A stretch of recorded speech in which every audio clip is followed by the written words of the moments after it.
तो नमस्ते दोस्तों, स्वागत है आप सभी लोगों का आपके अपने YouTube channel dream India polytechnic में।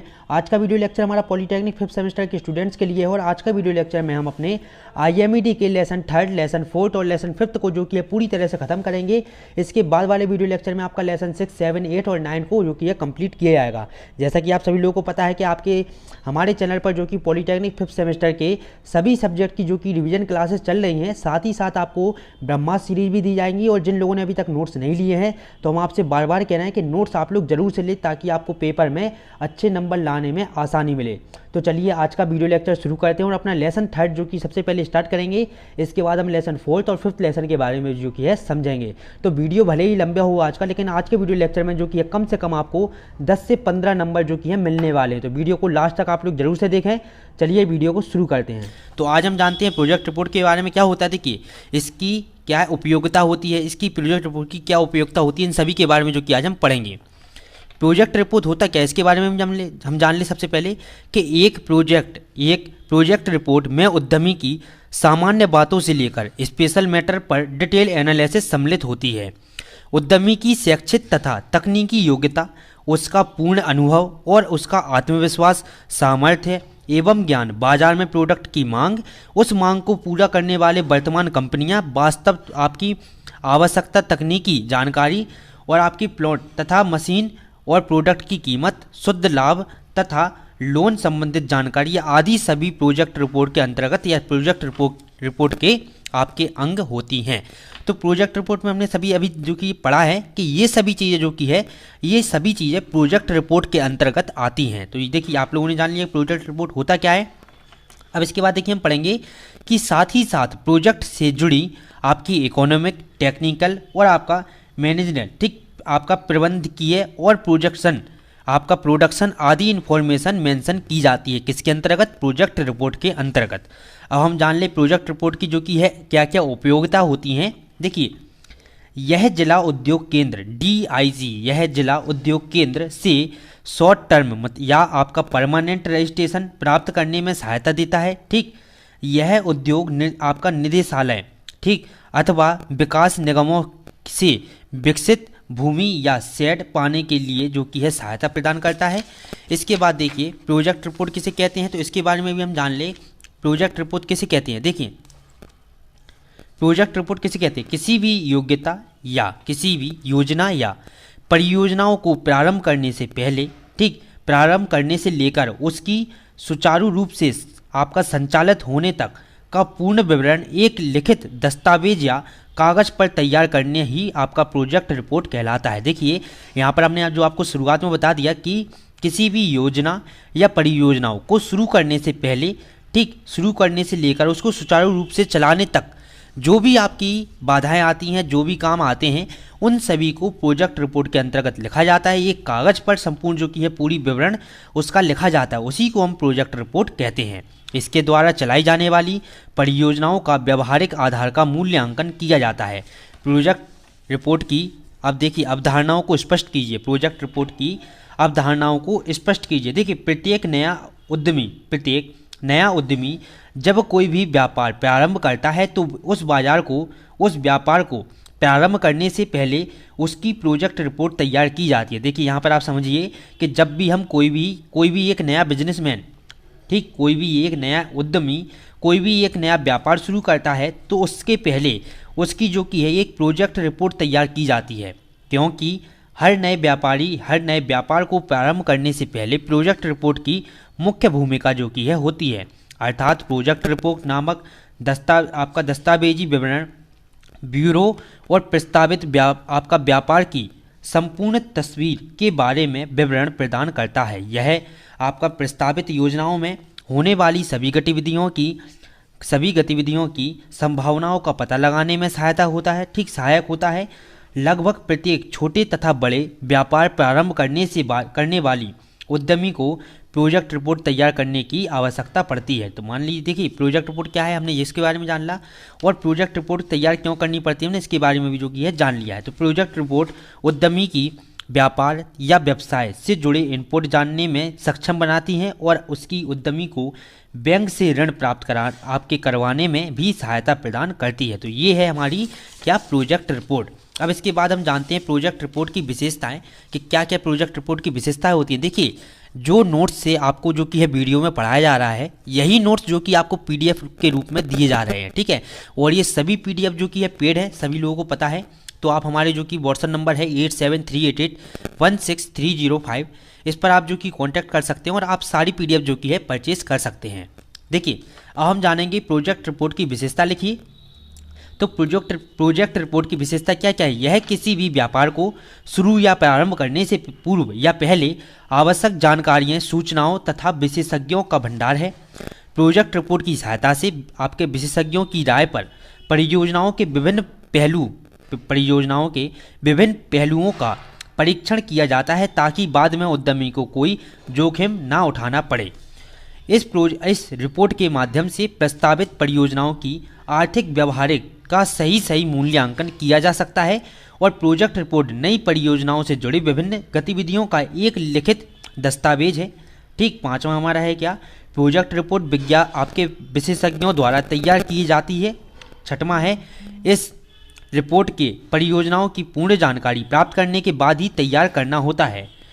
आपका देखिए सातवां है, प्रोजेक्ट रिपोर्ट को लाभ एवं खर्च आपका प्रॉफिट एक्सपेंसेस की गणना का आधार माना जाता है। इस रिपोर्ट के उत्पाद के बाद में इस बारे में पूर्ण जानकारी, उद्योग का संचालन संबंधी जानकारी, मार्केटिंग योग्यता, उद्योग की स्थापना आदि की जानकारी सम्मिलित होती है। और प्रोजेक्ट रिपोर्ट उद्यमी के लिए आपका मार्गदर्शन के रूप में कार्य करती है। ठीक, तो प्रोजेक्ट रिपोर्ट की जो कि है आपके प्रोजेक्ट रिपोर्ट की बहुत ही अहम भूमिका जो कि है आपके व्यापार में होती है। अब हमारा अगला क्वेश्चन आता है कि अगला टॉपिक है हमारा कि परियोजनाओं या प्रत्यावेदन एप्लीकेशंस के निर्माण का वर्णन कीजिए। परियोजना प्रत्यावेदन का निर्माण। देखिए, एक कुशल उद्यमी के लिए परियोजना प्रत्यावेदन का निर्माण करना अत्यंत आवश्यक होता है, परंतु इसकी एक आपका निर्धारित रूपरेखा निश्चित नहीं की जा सकती है, क्योंकि प्रत्येक उद्यमी की प्रकृति एवं आकार अलग अलग होते हैं।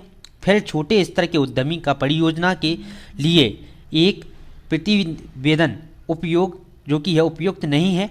सामान्य तौर पर परियोजना प्रतिवेदन का निर्माण निम्नलिखित मुख्य बातों को ध्यान रखकर तैयार की जाती है। सामान्य विवरण क्या है। देखिए, सामान्य विवरण के अंतर्गत हम लिखेंगे कि इसके अंतर्गत उद्यमी का नाम, पता, योग्यता, अनुभव आदि का विवरण दिया जाता है।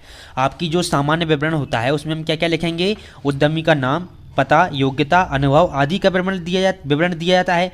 तथा इसके साथ साथ यदि उद्यमी साझेदारी के रूप में उद्योग साझेदारी के रूप में मतलब कि पार्टनरशिप के रूप में चलाया जा रहा है, तो उसे सभी साझेदार का आपका उपयोक्तानुसार विवरण देना अनिवार्य है। इसके साथ साथ परियोजना जिस उद्योग से संबंधित हो उसकी भी भूमिकालीन एवं वर्तमानकालीन स्थिति एवं समस्त आदि का विवरण दिया जाना चाहिए। परियोजनाओं में बनाए जाने वाले उद्योग की प्रकृति, मात्रा और उसकी अन्य उत्पाद से विशेषज्ञों सहित तुलना का वर्णन भी होना चाहिए। इसके बाद हमारा देखिए दूसरा आता है परियोजनाओं या उद्योग का विवरण। देखिए, इसके अंतर्गत हम लिखेंगे कि इसके अंतर्गत उद्योग से संबंधित समस्त जानकारी दी जाती है, जैसे कि कंपनी कहाँ स्थित है, इसके लिए कच्चा माल एवं श्रमिक कहाँ से और कैसे उपलब्ध कराए जाते हैं, और उद्योग के बारे में उद्योग के लिए पानी, बिजली, ईंधन, आपका यातायात आदि की क्या क्या व्यवस्था होगी, और उत्पाद के निर्माण के कौन कौन सी मशीन, औजार कहाँ कहाँ से और कितने कितने प्राप्त होंगे। ठीक, तो ये सभी क्या आता है, परियोजनाओं या उद्योग का विवरण के अंतर्गत हम ये सभी लिखते हैं। अब अगला हमारी हेडिंग इसी में आती है कि बाजार की शक्ति, मार्केट, आपकी देखिए मार्केट पोटेंशियल। इसके अंतर्गत उद्योग में निर्माण उत्पाद की बाजार में क्या स्थिति रहने की संभावना है, इसका विवरण दिया जाता है। मतलब कि आपकी जो आप प्रोडक्ट बना रहे हैं उसकी मार्केट में क्या जो कि है परफॉर्मेंस है, उसके बारे में जो कि इसमें विवरण दिया जाता है। आपका उक्त उत्पाद की वर्तमान में क्या मांग है और आपका भविष्य में इसकी क्या मांग हो सकती है। इस उत्पाद को किस मूल्य पर बेचा जा सकता है तथा उत्पाद को बेचने की क्या क्या व्यवस्था होगी। ठीक, मतलब आप उसको सेल कैसे करेंगे, उत्पाद को बेचने के बाद ग्राहक की सेवा कैसे की जाएगी तथा उत्पाद को बाहर भेजने की क्या व्यवस्था होगी। तो ये सभी के बारे में हम लिखते हैं किसमें, बाजार की शक्ति में। अब आता है हमारा अगली हेडिंग वित्तीय स्रोत किसी भी परियोजनाओं को संचालन करने तथा पूरी करने के लिए वित्त या धन की अति आवश्यकता जो की है पड़ती है। इसके लिए वित्त कहाँ से जो कि है धन कहाँ से लाया जाए, कितना प्राप्त किया जाए और उद्यमी द्वारा उद्योग में कितना धन लाया जाएगा। उद्योग में लाई जाने वाली पूंजी तथा धन का विवरण निम्नलिखित जो कि है दो भागों में देना चाहिए। पहला है आपका क्या, स्थायी पूंजी, दूसरा कार्यशील पूंजी। ठीक है, अगली हेडिंग हमारी आती है अन्य वित्तीय पहलू। अन्य वित्तीय पहलू मतलब कि अदर फाइनेंशियल एक्सपेंस। ठीक, इसके अंतर्गत प्रस्तावित लाभ हानि का विवरण अर्थात आपकी आर्थिक विवरण दिया जाता है। इससे आपका संभावित लाभ तथा उद्योग की आर्थिक स्थिति की संभावना का पता आपका सुगमता मतलब कि आराम से लगाया जा सकता है। ठीक है, इसके अतिरिक्त परियोजनाओं के उत्पाद का संविच्छेदन बिंदु ठीक है भी दिखाया जाना चाहिए, जो यह बताता है कि उद्योग की बिक्री की किस स्तर तक ले जाने में जो कि है ना तो लाभ होना या ना हानि होगी। इसकी गणना भी जो कि है निम्न प्रकार से की जाती है। तो इसके लिए जो कि आपको ये ग्राफ बनाना ही होगा। ठीक है, इसके लिए जो कि हम ये ग्राफ बनाएंगे। ठीक, आप देख सकते हैं ये आपके हैं लॉसेस, ये आपके बीईटी। ठीक, आपका यह परिवर्तनशील लागत। आपको अगर देखिए आपको अगर ये जो कि डायग्राम बनाना हो तो आप बनाएं ग्राफ, अगर ना बनाना हो तो जो कि है इतनी कोई इसकी जो कि आवश्यकता नहीं है। यहाँ पर हम लिखेंगे लाभ बराबर बिक्री से धन आपका प्राप्त धन माइनस उत्पाद बनाए में खर्च, उत्पाद बनाने में खर्च धन। ठीक, लाभ बराबर आपका होता है क्या, NS minus F plus NV। तो इस तरह से जो कि हम अगर लिखना चाहें तो लिखें, ये और अगर ना लिखना चाहें तो इतना कोई ज़रूरी नहीं है।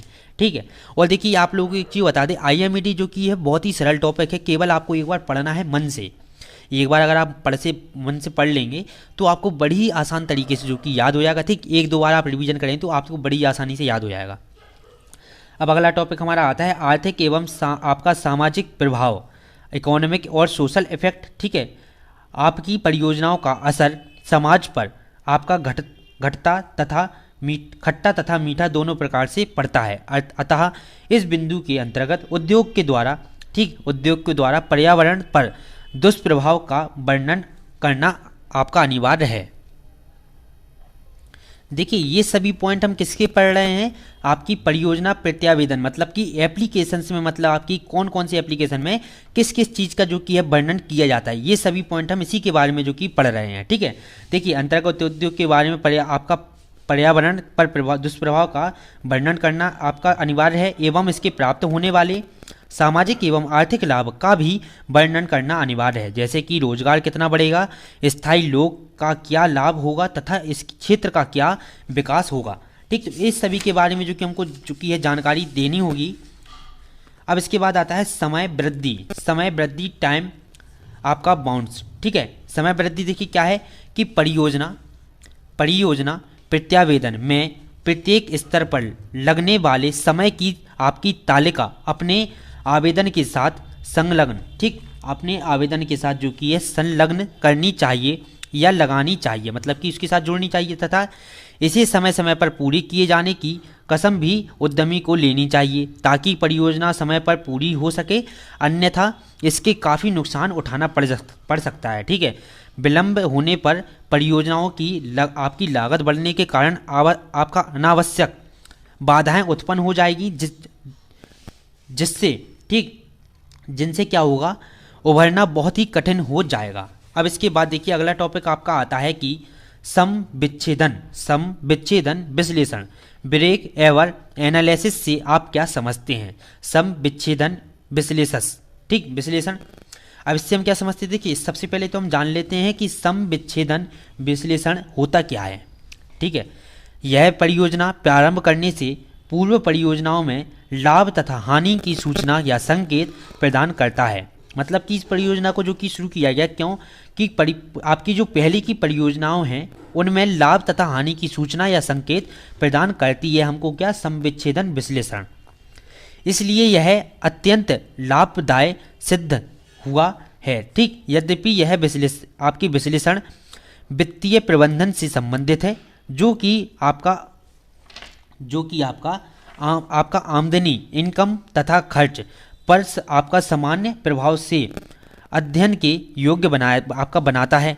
सामान्य बैठक अपना धन जल्दी वापस लेने में इच्छुक होता है, उन्हें उद्योगों के ऋण के रूप में प्रदान किया था। उद्योग इकाई के अधिक बचत होने पर भी जो कि यह धन का वापस दिया जा सकता है। और उद्योग आपकी इकाइयों में अतिरिक्त बचत कब आपकी प्रभाव होगी, और इस प्रश्न का उत्तर सम विच्छेदन विश्लेषण द्वारा ही दिया जाता है। तो मतलब कि सम विश्लेषण आपका विश्लेषण द्वारा क्या किया गया, आपकी जो पुरानी परियोजनाओं हैं उन पर क्या लाभ होगा और क्या हानि होगी, इसके बारे में जो कि हमको सूचनाएं दी गई हैं क्या, सम विश्लेषण द्वारा।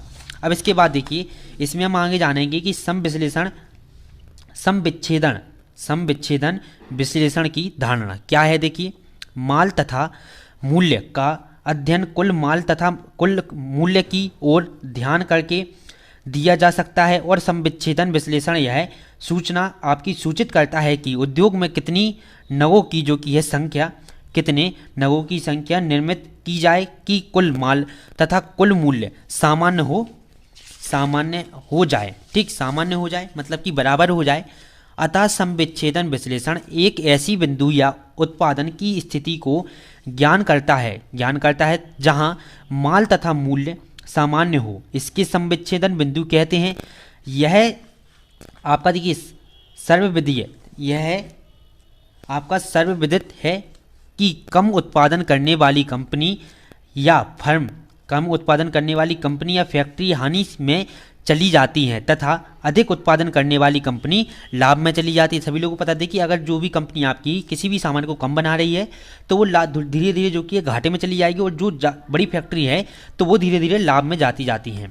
परंतु एक ऐसी स्थिति भी हो सकती है जिसमें कंपनियों को ना कोई लाभ हो और ना कोई हानि, मतलब कि आपने देखा होगा कई बार जो कि है किसी भी बिजनेस में ना हमको प्रॉफिट होता है और ना ही उसमें जो कि है हानि होती है। जितना पैसा हमने लगाया था उतना ही पैसा हमारा वापस आ गया, ना ही उसमें कुछ लॉस हुआ ना ही कुछ जो कि है उसमें लाभ हुआ हमको। अतः ऐसे उत्पादन जिससे द्वारा ना ही लाभ हो और ना ही हानि हो वह सम विच्छेदन बिंदु कहलाता है। अब आपको यहाँ पर जो कि पूरा क्लियर कट हो चुका होगा कि वह बिजनेस जिसमें ना कोई हानि हो और ना कोई लाभ हो वह हमारा सम विच्छेदन बिंदु कहलाता है। अब देखिए सम विच्छेदन विश्लेषण का महत्व क्या क्या है। यह निम्न प्रकार की समस्याओं को हल करने में सहायता प्रदान करता है।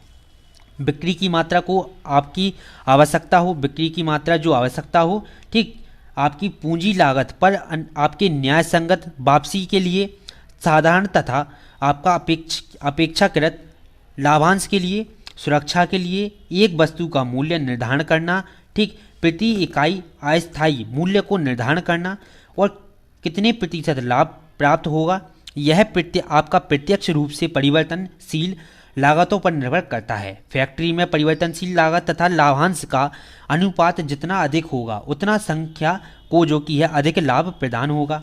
ठीक, उतनी संस्था को जो कि क्या होगा, जितना आपका जितनी ज़्यादा बनेगी उतनी ज़्यादा जो कि लाभ होगा। विक्रय एवं परिवर्तनशील लागत की सहायता से लाभ आपका अनुपात ज्ञात होता है। अब इसमें देखिए अगला आता है हमारा कि एक साइकिल के चेन ओवर का प्रोजेक्ट तैयार करना। अगर हमने मान लिया कि हम बना रहे हैं क्या, एक साइकिल के चेन कवर, हम एक साइकिल का चेन कवर का प्रोजेक्ट तैयार करना। अब इसके बारे में जो कि बिल्कुल ध्यान से समझें।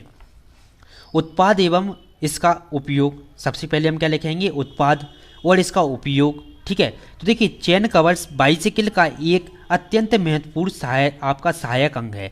चेन कवर साइकिल बाइसिकल का एक जो कि है अत्यंत महत्वपूर्ण आपका सहायक अंग है। इसके उपयोग के बारे में सामान्यतः सभी साइकिल सवार भली भांति जानते हैं तथा साइकिल के चेन कवर को ढकने के लिए जो कि है हम उसका चेन कवर का प्रयोग करते हैं ताकि साइकिल कवर पेंट को चेन में फंसने से बचाया जा सके। मतलब कि जो आपकी पेंट आप पहनते हैं, ठीक, उसको हम साइकिल की चेन में फंसने से बचाया जा सके, इसलिए हम साइकिल के चेन कवर का जो कि है उपयोग करते हैं। अब देखिए इसके बाद हमारा अगला पॉइंट इसमें आता है कि मार्केट संभाव्यता। ठीक है, मार्केट डिमांड क्या है इसकी, आप जो चेन कवर बना रहे हैं उसकी मार्केट डिमांड क्या है। कि इसकी मार्केट डिमांड बहुत अच्छी है क्योंकि 80% गरीब एवं मध्य श्रेणी के व्यक्ति साइकिल जो कि खरीदते हैं और यूज करते हैं। इसलिए साइकिल की बढ़ती मांग के अनुसार चेन कवर की मांग भी लगातार बढ़ती है। ठीक, इसके बाद देखिए अगला पॉइंट इसमें क्या आएगा, उत्पादन लक्ष्य, मतलब कि प्रोडक्शन आपका टारगेट कितना है। तो देखिए 80,000 डोज, 80,000 आपका जो कि है पर ईयर जो कि आपकी चेन कवर बनाए जाएंगे। ठीक है, चौथा आपका आता है उत्पादन वितरण एवं आपका विनिर्माण प्रक्रिया। देखिए चेन कवर का निर्माण आपका साधारण क्रियाओं द्वारा, चेन कवर का निर्माण साधारण क्रियाओं द्वारा संपन्न होता है, क्योंकि इसमें 20/24 गेज की आपके CRCA सीट को जो कि है प्रयोग में लाया जाता है। इस सीट के निर्धारित साइज में आपकी सीरिंग मशीन की सहायता से जो कि इसको काटा जाता है, फिर इसे पावर प्रेस के द्वारा चेन कवर के आकार में मोड़ा जाता है, मतलब कि परिवर्तित किया जाता है। अंत में जो कि है इसमें ठीक आपके पेंस द्वारा रंग किया जाता है, पेंट द्वारा जो कि इसमें रंग कर देते हैं। इसके अतिरिक्त क्लिप और आपके स्क्रू तथा नट आदि बाहर से प्राप्त किए जाते हैं। अब इसके बाद आता है आपकी भूमि एवं भवन, जो आप ये मार्केट में जो आप ये प्रोडक्ट बनाएंगे, इसके लिए भूमि और भवन जो कि कहाँ पर आपके देखिए 500 वर्ग मीटर निर्मित क्षेत्रफल, 300 वर्ग मीटर किराया प्रति माह, 5,000 रुपये प्रति माह। ठीक, मशीन का उपकरण, मशीन तथा उपकरण, देखिए यह आपका डिस्क्रिप्शन, ठीक, जो यूट्यूब की वीडियो की लिंक में होता है, ठीक है, डिस्क्रिप्शन में होता है वो आपका डिस्क्रिप्शन, उसी तरह से यही भी डिस्क्रिप्शन है। इसमें हम सभी के बारे में लिखेंगे कि किस चीज़ का हमने कितनी प्रतिशत जो कि है लिया गया है, ठीक, कितने प्रतिशत आपका माल लगा, आपकी लागत, ये सभी जो कि है डिस्क्रिप्शन में लिखा जाता है। मशीन तथा उपकरण डिस्क्रिप्शन, ठीक, विवरण यहाँ पर है आपका नंबर ऑफ आपका नगों की संख्या, पावर शक्ति और कॉस्ट मूल्य। ठीक है, तो देखिए पावर प्रेस 500 टन कैपेसिटी की है। ठीक, नगों की संख्या कितनी है, 1, और शक्ति है 5 HP हॉर्स पावर की, और मूल्य कितना है 50,000 रुपये। आपका पावर प्रेस है 30 टन कैपेसिटी की, और नगों की संख्या है 1, ठीक है, और शक्ति है 3 HP की, मतलब कि 3 हॉर्स पावर की, और मूल्य है 40,000 रुपये। पावर प्रेस 5 टन वाली कैपेसिटी की है कितनी, 02, मतलब कि 2 नगों की संख्या है, और शक्ति कितनी है 4 HP की, और मूल्य है 25,000 रुपये।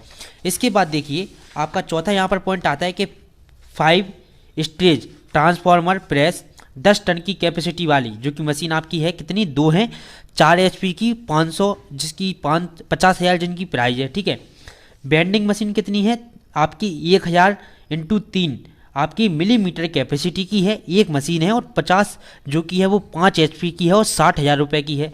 आपका देखिए झुकावदार पावर प्रेस 3 टन का कैपेसिटी का है, दो हैं, और 2 इसका हॉर्स पावर है, और इसके 30,000 रुपये की इसकी मूल्य है। ठीक है, आपका फॉर्मिंग मशीन कितनी है, एक है, एक कैपेसिटी की, और 10,000 रुपये इसकी प्राइस है। आपकी इस पर शेपिंग मशीन, ठीक, 450 mm स्ट्रोक की कितनी है, एक है, 3 HP की है, और इसकी प्राइस है जो कितनी है 45,000 रुपये। कंप्लीट स्लेब इनेबल, ठीक, पेंट कितना है, एक है, और 1 HP का है, और 40,000 रुपये जो कि इसका प्राइस है। इसी तरह से आपका जो कि है इंस्टॉलेशन एंड लाइटिंग, ठीक, और ऑफिस फर्नीचर एंड ऑपरेशन, मतलब सभी टूल्स आपका डाई और आपका फिक्चर, ठीक, 35,000, 40,000, 50,000। तो ये सभी के बारे में जो कि है किस चीज़ के बारे में जो कि है सभी आपकी जितनी भी इंडस्ट्री में जो सभी चीज़ें काम में आएंगी, जितनी मशीनें हैं और जो चीज़ टूल्स आपके लगते हैं वो सभी इसके अंतर्गत आएंगे। अब इसके बाद हमारा दूसरा बनेगा 7वें नंबर का पॉइंट, स्टाफ एंड लेबर, मतलब कि किस स्टाफ को कितनी जो कि है प्राइज मिलेगी और कितने स्टाफ रखे जाएंगे, इन सभी के बारे में आपके जो कि है यहाँ पर लिखा है। देखिए मैनेजर कितना, एक रखा जाएगा, आपको पर मंथ सैलरी 15,000 रुपये, और टोटल अमाउंट कितना है आपका 15,000 रुपये ही है। अकाउंटेंट कितना रखा जाएगा, एक रखा जाएगा, पर मंथ की सैलरी 5,000 रुपये। आपका पियोन रखा जाएगा एक 2500 रुपये उसकी पर मंथ की। ठीक है, वॉचमैन आपका देखिए वॉचमैन क्या है, एक वॉचमैन है 2500 रुपये वॉचमैन की। सुपरवाइजर कितना है, एक 8,000 रुपये सुपरवाइजर। ऑपरेटर इसी तरह से आपका देखिए ऑपरेटर सेमी स्किप, ठीक, तो ये सभी से जो कि आपका स्टाफ का हो गया। ठीक है, अब इसके बाद 8वां हमारा जो कि यहाँ पर आता है, 8वें पॉइंट में हम लिखते हैं कच्चे माल की प्रति माह आवश्यकता, मतलब कि कच्चे माल की हमको हर महीने किस चीज़ की आवश्यकता जो कि है पड़ती है। तो ये डिस्क्रिप्शन आपका वही आ गया है, क्वांटिटी मतलब कि मात्रा, रेट, और टोटल अमाउंट कितना है उस चीज़ का वो लिखा है यहाँ पर। ठीक है, यहाँ पर देखिए आपका देखिए 22/24 आपके गेज आपका CRCA सीट कितने की आएगी, इसकी मात्रा है कितनी 16.5 टन है इसकी मात्रा। रेट है इसका 2500 टन। ठीक। और टोटल अमाउंट कितना है आपका, 1 आधा सैकड़ा हज़ार 10,000 लाख, 4,12,500, 4,12,500, ठीक है। इसी तरह से क्लिप्स, स्क्रू एंड नट्स, ठीक, 500 ग्राम, 500 ग्रास, 500 ग्रास, ठीक। और 50 ग्रास जो कि है क्रॉस, 50 ग्रॉस, ठीक। और आपका टोटल अमाउंट कितना है, 2500 रुपये इसका है। इसी तरह से आपके आते हैं इनेमल पॉइंट, तो ये आपके कितने 1200 लीटर, ठीक। और इसका रेट जो कि कितना है 60 है, और टोटल अमाउंट कितना है 72,000 रुपये। अन्य खर्च प्रति माह, जितने भी आपके खर्च हैं उन सभी को भी हम यहाँ पर लिख देते हैं, ठीक है। पानी तथा बिजली का बिल इतना आया, ठीक। भवन का किराया, आपके स्टेशनरी तथा डाक खर्च, ठीक, 8,000 रुपये, देखिए ये 10,000 रुपये, 15,000 रुपये प्रति माह। इस तरह से देखिए किराया, भाड़ा, यात्रा व्यय, ठीक, पैकिंग, मरम्मत, ऑयल एवं आपका लुब्रिकेशन, ठीक है। और इन सभी जो कि आपकी सभी चीज़ें उपयोगी होंगी, उन सभी चीज़ों में आपके सभी खर्च यहाँ पर जो कि आपको लिखना होंगे अपनी इंडस्ट्री के, ठीक है। अब इसके बाद देखिए वर्किंग कैपिटल पर मंथ, ठीक। तो कच्चे पदार्थ का लागत आपका कितना आया है 5,09,500, 5,09,500। वेतन मजदूरी कितनी है 1,16,425। इसी तरह से अन्य खर्च कितना है आपका 67,000 है। तो ये सभी जो कि आपको यहाँ पर लिखना होगा। इसके बाद कुल पूंजी निवेश, कुल पूंजी निवेश में आप लिखेंगे कुल आपका कार्यकारी पूंजी प्रति 3 माह, ठीक, कितनी है 20 लाख, आपका 20,79,375। मशीनरी तथा उपकरण कितना है 5 लाख, ठीक, 5,25,000। तो टोटल आपका कितना आता है 26,04,375, ठीक है। तो इस तरह से जो आपका टॉपिक का नाम है, ठीक है, टॉपिक का नाम हमारे क्या है प्रोजेक्ट रिपोर्ट। तो जब आपकी किसी भी उद्योग की, आप जब भी कोई भी बिजनेस शुरू करते हैं तो उसकी प्रोजेक्ट रिपोर्ट जब आप बनाते हैं तो वो प्रोजेक्ट रिपोर्ट कैसे बनाएंगे उस तरीके को हम जो कि यहाँ पर आपको बता रहे हैं, ठीक है। सभी चीज़ आपको जो कि है आपको कागज़ पर लिखकर दस्तावेज जो कि ये बनाने होते हैं, उन सभी पर आपको सभी चीज़ें एक एक चीज़ नोट करनी होती है कि आपके प्रति माह कितना माल आया है, कितना माल बना है, हमने जो कि लेबर को कितना दिया, आपके जो जितने भी एम्प्लॉय लगे हैं उनको आपने कितना दिया। तो यही सब है प्रोजेक्ट रिपोर्ट। प्रोजेक्ट रिपोर्ट जैसा कि नाम से ही समझ में आता है कि किसी भी प्रोजेक्ट को तैयार करने से पहले उसकी रिपोर्ट को बना लेना, ठीक। उसमें कितना माल आएगा, कितना माल लगेगा, कितनी आपका जो कि है बाजार में बिकेगा, उन सभी को जो कि है हम क्या कहते हैं प्रोजेक्ट रिपोर्ट कहते हैं। उत्पादन लागत प्रति वर्ष, ठीक, वर्किंग आपकी कैपिटल प्रति वर्ष। तो ये सभी जो कि हमको यहाँ पर लिखना होगा, आप सभी लोग स्क्रीन पर देख सकते हैं। और जिन लोगों ने नोट्स लिए हैं उन सभी लोगों के पास ये सभी चीज़ें अभी भी उपलब्ध हैं, ठीक है।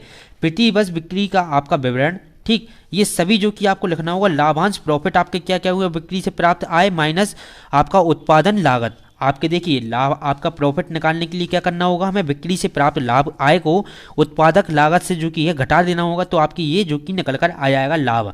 प्रतिशत लाभांश का सूत्र होता है आपका लाभांश बटे उत्पादन लागत, लाभांश बटे उत्पादन लागत, लाभांश बटे उत्पादन लागत इंटू 100। तो ये जब आप कर देंगे तो आपका ये टोटल जो कि है क्या निकल कर आएगा, पूंजी निवेश पर वापसी प्रति वर्ष। पूंजी निवेश पर वापसी प्रति वर्ष निकालने के लिए हमको क्या करना होगा, प्रॉफिट बटे वर्किंग आपकी कैपिटल इंटू 100, ठीक। तो ये भी जो कि आपका निकल कर आ जाएगा 30.58%। तो इसी तरह से जो कि आपको ये सभी निकालना है, एक तरह से आपको उदाहरण बताया गया ये, ठीक है। आपके देखिए यहाँ पर आ जाता है क्या ब्रेक इवन पॉइंट, आपका स्थिर लागत, भवन किराया, पूंजी का ब्याज, 40% वेतन, 40% आपका खर्च, मूल्यह्रास, ठीक है। तो ये सभी जो कि आपको निकालना होगा। यहाँ पर क्या है बीईपी, ठीक। तो बीईपी निकालने का सूत्र क्या है, F/S-V बराबर F/ आपका हो जाता है F plus profit into 100, F/F plus profit into 100। आप स्क्रीन पर जो कि देख सकते हैं। तो एक तरह से आपको जो कि है एक उदाहरण बताया गया चेन कवर बनाने का। अगर आपको चेन कवर बनाने की फैक्ट्री खोलना है तो इतना सब जो कि आपको प्रोजेक्ट रिपोर्ट बनाकर देनी होगी, तब जाकर जो कि है आपको वहाँ से जो कि लाइसेंस मिलेगा। और भी जितनी भी क्रियाएं आपकी उसके बाद ही शुरू होती हैं। किसी भी बिजनेस को शुरू करने से पहले आप इतना जान लें कि प्रोजेक्ट रिपोर्ट आपको तैयार करनी ही होगी, ठीक है। अब इसके बाद देखिए हमारा अगला टॉपिक आता है क्या, लागत के व्यय, लागत के आपके अव्यय, ठीक। किसी उत्पादन की आपका संपूर्ण लागत का निर्धारित करने के लिए जिन जिन प्रमुख लागतों का या खर्चों को सम्मिलित किया जाता है उसे ही लागत के व्यय या तत्व कहते हैं, जो कि निम्नलिखित है। पदार्थ लागत, ठीक है। दूसरा होता है आपका लेबर कॉस्ट अदर आपके मतलब कि दूसरे और खर्च, डायरेक्ट आपके एक्सपेंसेस और इनडायरेक्ट एक्सपेंसेस। लागत की सीढ़ी, देखिए लागत की सीढ़ी अगर जो कि आपको बनाने के लिए आए तो आपको इस तरह से जो कि है बनाना होंगे, ठीक है। तो वैसे ही ये आपसे पूछा नहीं जाएगा, लेकिन हम जो कि आपको बता दिया, अगर आपसे कभी बाई चांस पूछ लिया जाए तो उसके लिए जो कि हम आपको बता देते हैं। तो अब हम जो कि अपना लेसन 4 स्टार्ट करेंगे, जिसका नाम है आपका इंट्रोडक्शन ऑफ मैनेजमेंट, मतलब कि मैनेजमेंट मतलब कि प्रबंधन कैसे आप करेंगे, किसी भी इंडस्ट्री में आप मैनेजमेंट अपना किस तरह से देखेंगे, इस लेसन के बारे में हम यही सब जो कि है जानेंगे। प्रबंधन को परिभाषित करते हुए उसकी विशेषताओं एवं आपके महत्वों का वर्णन कीजिए। सबसे पहला आपका आता है आपके प्रबंधन का इंट्रोडक्शन दीजिए, ठीक है। इसकी विशेषताओं, उसके महत्व का वर्णन कीजिए, ठीक। सबसे पहले हम जान लेते हैं कि प्रबंधन होता क्या है। देखिए, प्रबंधन की अवधारणा को स्पष्ट करने के लिए विभिन्न विद्वानों ने अपने अपने ढंग से अलग अलग विचार प्रस्तुत किए, जो निम्नलिखित है। मतलब कि प्रबंधन की परिभाषा कई वैज्ञानिकों ने, आपके विद्वानों ने अलग अलग जो की है परिभाषा इसकी दी है अपने अपने तरीके से, ठीक है। सबसे पहले आपके आते हैं मैरी क्यूसिंग के अनुसार, अच्छा प्रबंधन आपका मानवीय तथा भौतिक शक्ति के आपके सदुपयोग से भागीदारी तथा आपका जन साधारण की संतुष्टि के लिए वांछित उद्देश्य को पूर्ति करता है, ठीक है।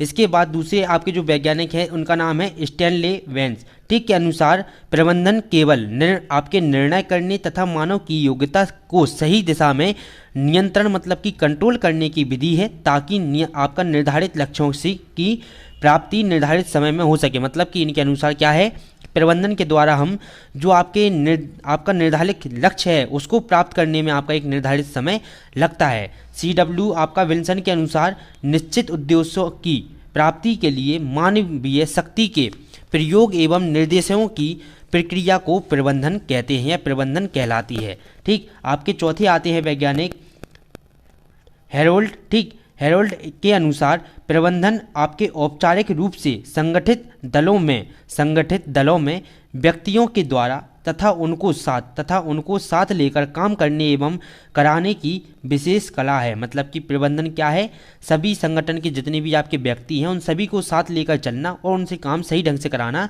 ही आपका प्रबंधन है, ठीक। पीटर एफ आपके ड्रुकर के अनुसार आपके प्रबंधन एक बहुउद्देशीय तंत्र मतलब कि सिस्टम है जो व्यवसाय को प्रबंध मतलब कि मैनेज करता है, मतलब कि देखरेख आपकी मैनेज करता है कि आपका क्या जो कि है किस तरह से जो कि है उद्योग आपका चल रहा है, ठीक है। प्रबंधनों की प्रबंधन करता है और कार्य करने वाले को तथा उनके द्वारा किए गए कार्य को भी प्रबंध करता है, मतलब कि मैनेज करता है। प्रबंधन के कार्य क्या क्या हैं, प्रबंधन के दो मुख्य कार्य होते हैं। प्रबंधन के क्या दो मुख्य आपके कार्य होते हैं, कौन कौन से होते हैं इसके बारे में हम जान लें। प्रबंधन के कार्य हमने इसको दो भागों में जो कि बांटा है, ठीक है। प्रमुख कार्य और आपका सहायक कार्य, ठीक। प्रमुख कार्य के अंतर्गत आपके आता है योजना बनाना, संगठन ऑर्गेनाइजेशन, ठीक, नियुक्ति निर्देशन, आपका नियंत्रण कंट्रोल, ठीक, आपका समन्वय, ठीक, आपका अभिप्रेरण। इसके बाद आपका सहायक कार्य में आते हैं आपका संप्रेषण, ठीक, संप्रेषण जिसको हम कहते हैं क्या कम्युनिकेशन, आपका निर्णय लेना, ठीक, नया विधान और आपका प्रतिनिधित्व, ठीक है। इसके बाद देखिए अगला हमारा आता है कि निम्नलिखित पर संक्षिप्त टिप्पणी लिखी है। तो देखिए कौन कौन सी टिप्पणी है, आपका एक तो हो गया संगठन जिसको हम कहते हैं ऑर्गेनाइजेशन, नियुक्ति करना, ठीक, स्टाफिंग और निर्देशक। इन तीनों के बारे में हमको जो कि डिटेल से बताना है। इन तीनों में से जो कि एक आपका 100% आपसे पेपर में पूछा जाएगा, ठीक। सबसे पहले हम पढ़ते हैं संगठन ऑर्गेनाइजेशन क्या होता है, ठीक है, इसके बारे में हम जानते हैं।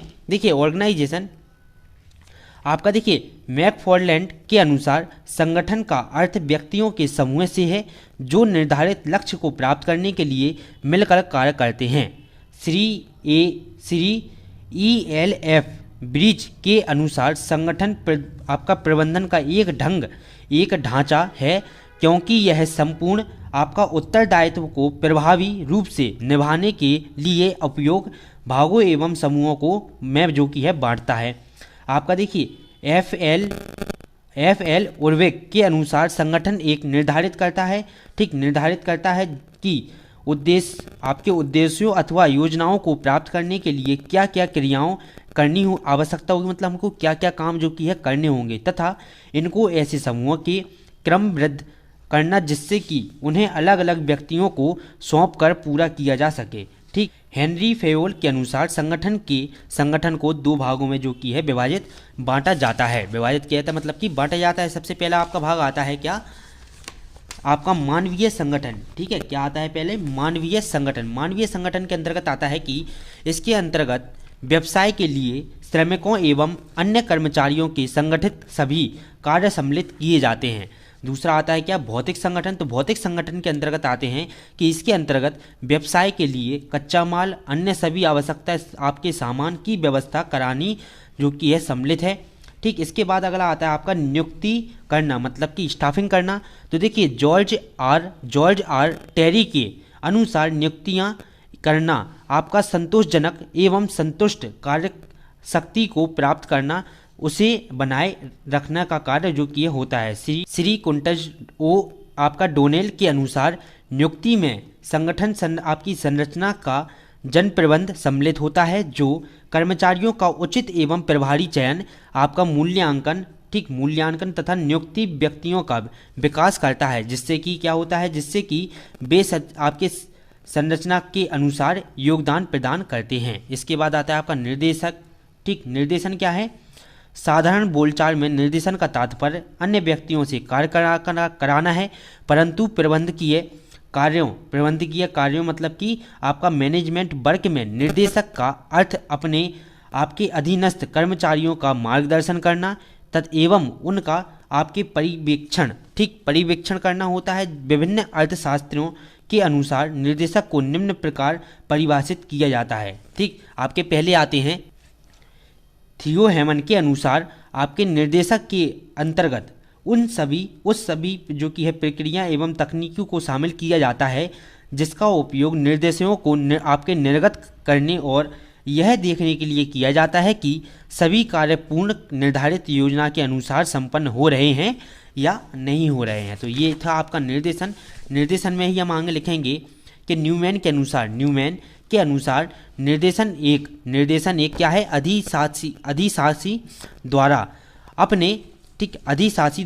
अपने अधीनस्थ कर्मचारियों के आपकी जारी किए गए निर्देशों से संबंधित रखता है। दूसरे शब्दों में निर्देशन से तात्पर्य है कि विभिन्न आपका नियत अधीनस्थ कर्मचारियों को यह बताना है कि उन्हें कब, कैसे और क्या करना है, तथा यह देखना भी होता है कि वे आपके व्यक्ति अपना कार्य आदेशों के अनुसार पूर्ण कर रहे हैं या नहीं कर रहे हैं। निर्देशक में मुख्य रूप से 3 क्रियाएं सम्मिलित होती हैं। पहला, आपके आदेश का आपका निर्देश देना, अधीनस्थ कर्मचारियों को काम करने की तकनीक बताना, ठीक, और प्रशिक्षण कराना, ठीक, समय पर यह देखना कि उनका काम आपकी योजना के अनुसार चल रहा है या नहीं। मतलब कि अगर हम देखें कि निर्देशन का मतलब क्या होता है, किसी को भी मतलब अपने जितने भी कर्मचारी हैं उनको मोटिवेशन देना और उनको ऑर्डर देना कि उनको क्या काम करना है, कितने समय में करना है, ठीक, इस काम को करने का तरीका क्या है, ठीक, और किस तरह से आपके कर्मचारी कार्य कर रहे हैं और कार्य कर भी रहे हैं या नहीं, इस सभी को देखना जो कि है इसके अंतर्गत आता है, निर्देशन के अंतर्गत।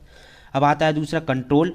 देखिए श्री हेनरी फ्योल के अनुसार नियंत्रण के अंतर्गत यह शामिल किया जाता है कि सब कुछ प्रयोग में लाई गई योजना जो कि है दिए गए निर्देशों तथा स्थापित सिद्धांतों या मानकों के आधार पर संपन्न हो रही है या नहीं हो रही। मतलब कि देखिए नियंत्रण, कंट्रोल क्या है, इसके अनुसार हम देखते हैं कि आपका जो काम जो आपको सौंपा गया है वो आपके सभी सिद्धांतों पर और मानकों के आधार पर चल रहा है या नहीं चल रहा है।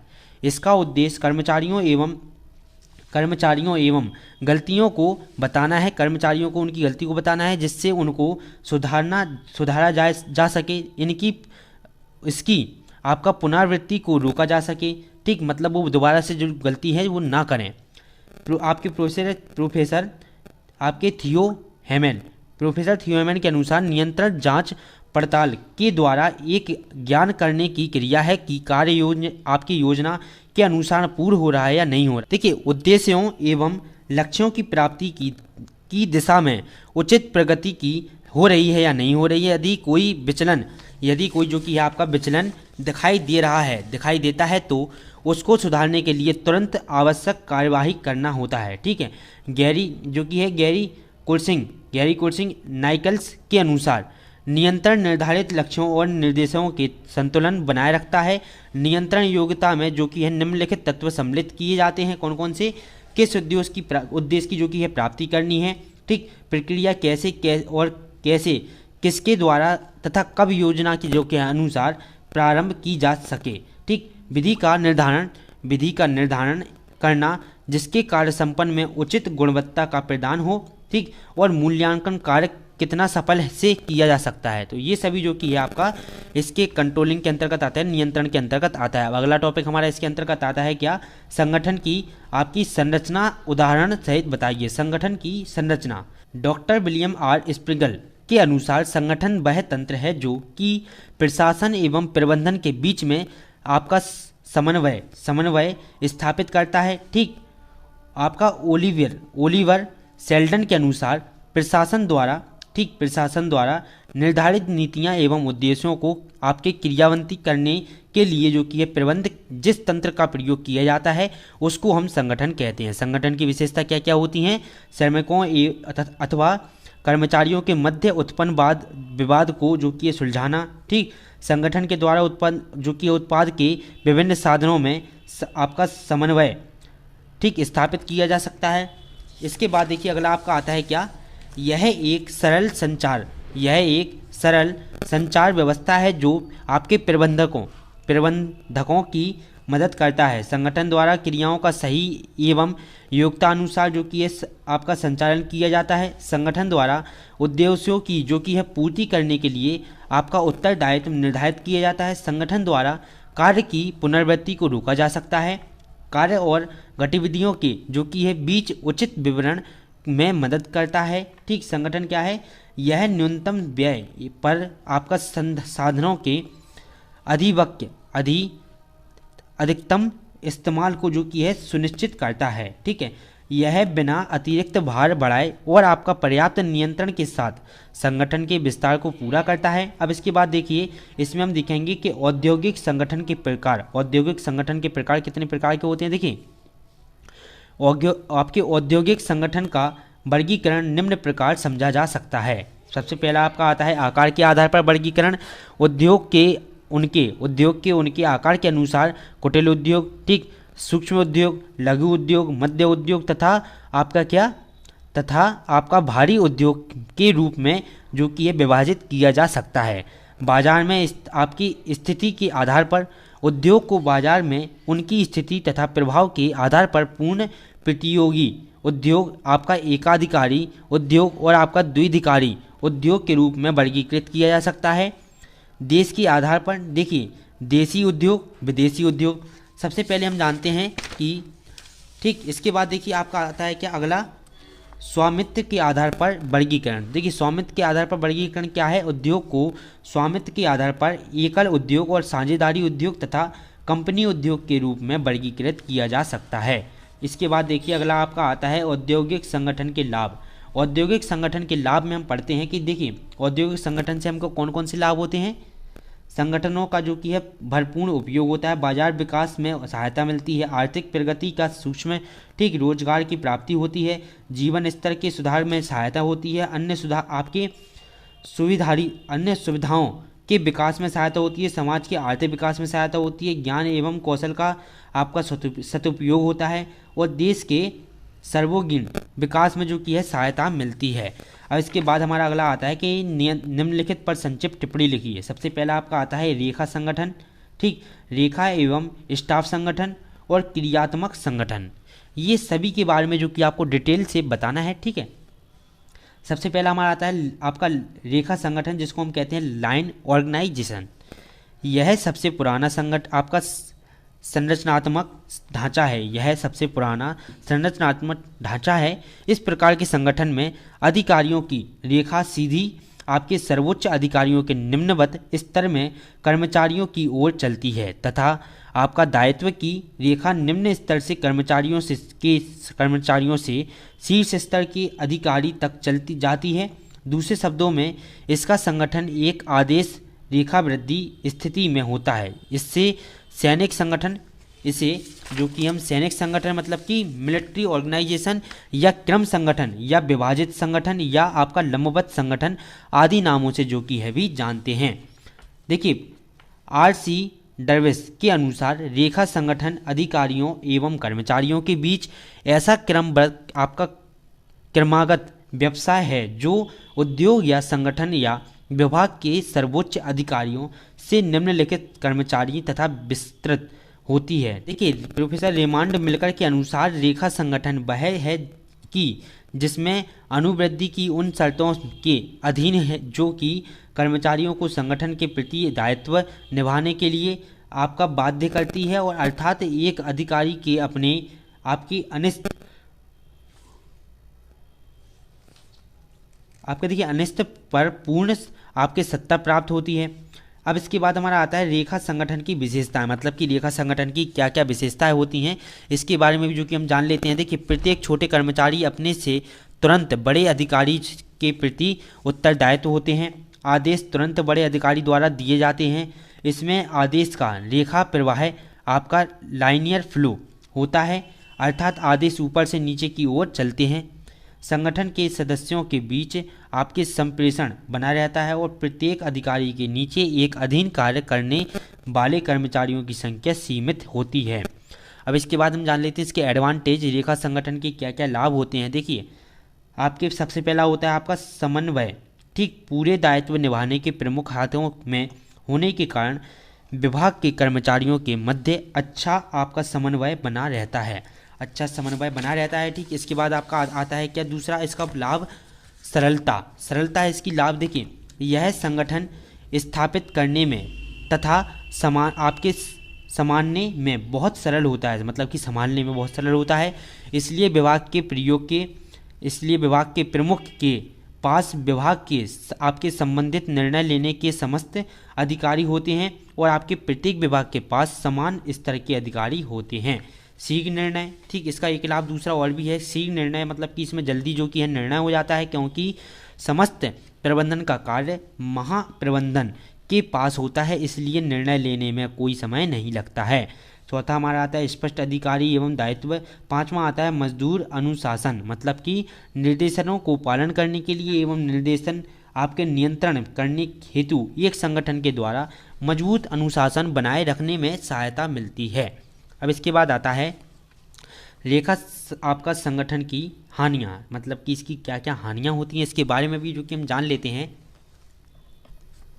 सबसे पहले इसकी हानि है कि कार्य की अधिकता, ठीक, कार्य की पुनरावृत्ति, बड़े उद्योग के लिए आपका अनुप्रयोग, समय तथा पदार्थ की बर्बादी और अत्यधिक भरोसा, ठीक है, अत्यधिक ज़्यादा भरोसा जो कि इस पर हम नहीं कर सकते हैं।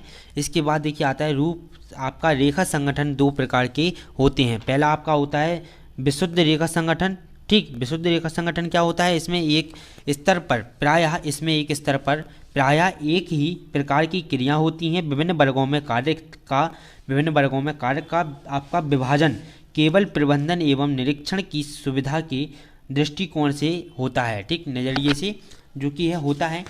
इसके बाद देखिए आपको एक ग्राफ जो कि इसमें बनाना होगा कि महाप्रबंधन महाप्रबंधन, ठीक, GM, और उसके बाद आता है आपका उत्पादन प्रबंधन, उसके बाद आता है वरिष्ठ इंजीनियर, फिर आता है आपका इंजीनियर, फिर इंजीनियर्स के अंतर्गत आपके आते हैं फोरमैन 1, फोरमैन 2, फोरमैन 3, फोरमैन के अंतर्गत आते हैं आपके श्रमिक, मतलब कि ये सभी आपके नीचे क्या है, श्रमिक हैं सभी। इसके बाद दूसरा आपका होता है विभागीय रेखा संगठन। इसमें कार्यों का विभाजन विभाग के आधार पर किया जाता है, अर्थात संपूर्ण कार्य को कई स्वतंत्र विभाग में बांट दिया जाता है और प्रत्येक विभाग एक जिम्मेदार या उत्तरदायित्व अधिकारी के जो कि है अधीन कार्य करता है। सभी आपके विभागीय अधिकारी महाप्रबंधन के अधीन कार्य करते हैं और आजकल इसी संगठन का बहुत अधिक जो कि है प्रचलन देखने को हमें मिलता है। अब इसके बाद देखिए आता है आपका प्रधानाचार्य, MGP प्रधानाचार्य। देखिए इस प्रधानाचार्य के अंतर्गत आपके आते हैं वरिष्ठ प्रवक्ता सिविल, वरिष्ठ प्रवक्ता विद्युत, वरिष्ठ प्रवक्ता आपके मैकेनिकल और वरिष्ठ प्रवक्ता आपके इलेक्ट्रॉनिक, ठीक, और वरिष्ठ प्रवक्ता आपके कृषि के। अब वरिष्ठ प्रवक्ता सिविल के अंतर्गत आपके आते हैं देखिए इसके अंतर्गत आपके प्रवक्ता के अंतर्गत आते हैं आपके सहायक, ठीक, सहायक प्रवक्ता। सहायक प्रवक्ता मतलब कि मदद करने वाले प्रवक्ता, ठीक। सहायक प्रवक्ता 1, सहायक प्रवक्ता 2, सहायक प्रवक्ता 3, सहायक प्रवक्ता 1, सहायक प्रवक्ता 2, सहायक प्रवक्ता 3, सहायक प्रवक्ता, ठीक है। ये सभी ऐसे ही इसमें तक आएंगी, ठीक। इसके बाद आपके आते हैं इसके अंतर्गत लेब, आपके लेब जो कि है लैब अटेंडेंस, ठीक, लैब अटेंडेंस, लैब अटेंडेंट, ठीक। इसके बाद आपके इसके अंतर्गत आते हैं क्या, प्रवक्ता प्रवक्ता प्रवक्ता, और इस वरिष्ठ प्रवक्ता कृषि के अंतर्गत आते हैं सहायक प्रवक्ता, सहायक प्रवक्ता और आपके लैब आपके अटेंडेंट, ठीक। इसके बाद दूसरा हमारा आता है क्या, line and staff organisation. Line and staff organisation संगठन के इस प्रारूप के द्वारा विभागीय पद्धति के दोषों को दूर किया जाता है। यदि उद्योग का आकार बहुत बड़ा है तो प्रबंधन द्वारा अपना संपूर्ण कार्य ध्यानपूर्वक नहीं किया जा सकता है। ऐसी परिस्थिति में अतिरिक्त स्टाफ कार्य करने का लगाव जो कि है लगाना, मतलब कि और स्टाफ आपके जो कि है कार्य करने के लिए लगाने होते हैं, जो रिसर्च, आपके रिकॉर्डिंग, आपकी छानबीन आदि का कार्य करते हैं, और प्रवक्ता को जो कि है आवश्यकता अनुसार सलाह भी देते हैं। डॉक्टर WR स्प्लीगर जो कि है क्या है, इसके अनुसार विशेषज्ञों की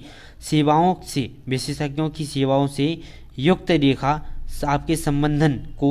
रेखा संगठन को ही वर्तमान में रेखा एवं कर्मचारी लाइन एवं स्टाफ संगठन कहते हैं। अब इसके बाद देखिए आपका अगला आता है क्या, अगले में हम देखिए क्या करेंगे, इसका जो कि ग्राफ बनाकर यहाँ पर दिखा देंगे शेयर होल्डर, ठीक। शेयर होल्डर का आपका अंश घाटी। इसके अंतर्गत आपके आते हैं सबसे पहले के संचालन के अंतर्गत आते हैं महाप्रबंधन के अंतर्गत आपके 2 आते हैं क्या, आपके अनुसंधान अधिकारी और एक जनसंपर्क अधिकारी। इसके अंतर्गत आपके आते हैं क्या, विशेषज्ञ, ठीक, उत्पादन प्रबंधन विशेषज्ञ और आपके विशेषज्ञ दोनों साइड। इसके बाद आपके आते हैं वरिष्ठ इंजीनियर। इसके बाद आते हैं आपके फॉरमैन। इसके बाद आते हैं आपके श्रमिक, जो मजदूर जिसको हम कहते हैं वो आपके इसके बाद सबसे लास्ट में आते हैं। अब advantage of line and staff organisation, ठीक, 2-3 इसके जो कि हम इसके लाभ पढ़ लेते हैं। देखिए विशेषज्ञों द्वारा कार्य को आपके सुगमतापूर्वक कराया जा सकता है। इसके द्वारा कार्य संचालन की क्षमता एवं गुणवत्ता को जो कि है मितव्ययी मतलब कि इकोनॉमिक रूप से प्राप्त की जा सकती है। इसके द्वारा वरिष्ठीकरण को जो कि है बढ़ावा मिलता है। इसके द्वारा प्रत्येक आपके अधिकारी की स्पष्ट रूप से शक्तियों एवं दायित्व आपकी परिभाषित को जो कि है देखा जाता है। इसके बाद देखिए इसके डिसएडवांटेज हम पढ़ लेते हैं, इसकी हानियाँ क्या क्या हैं, इसकी हानियाँ भी हम देख लेते हैं। इसमें हानि क्या क्या है, इसमें आपके अत्यधिक व्यय खर्च करना पड़ता है, ठीक। इसमें कार्य करने की पहले से कमी बनी रहती है। इसमें आपके टकराव की संभावना बनी रहती है।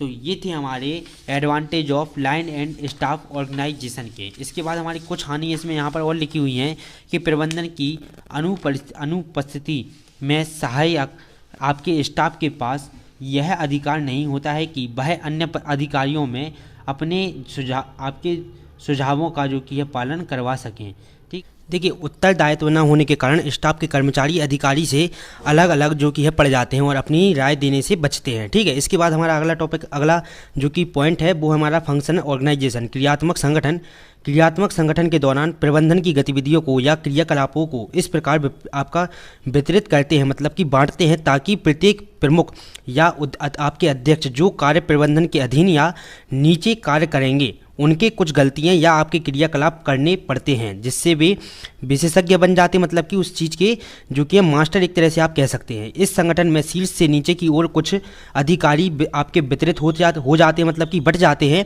जैसे संगठन में प्रोडक्शन इंजीनियर, डिजाइन इंजीनियर, अनुरक्षण, आपका मेंटेनेंस इंजीनियर तथा आपका क्रय अधिकारी आदि विशेषज्ञ के रूप में रखे जाते हैं, मतलब कि आपके अलग अलग जो कि है ग्रुप में बट जाते हैं।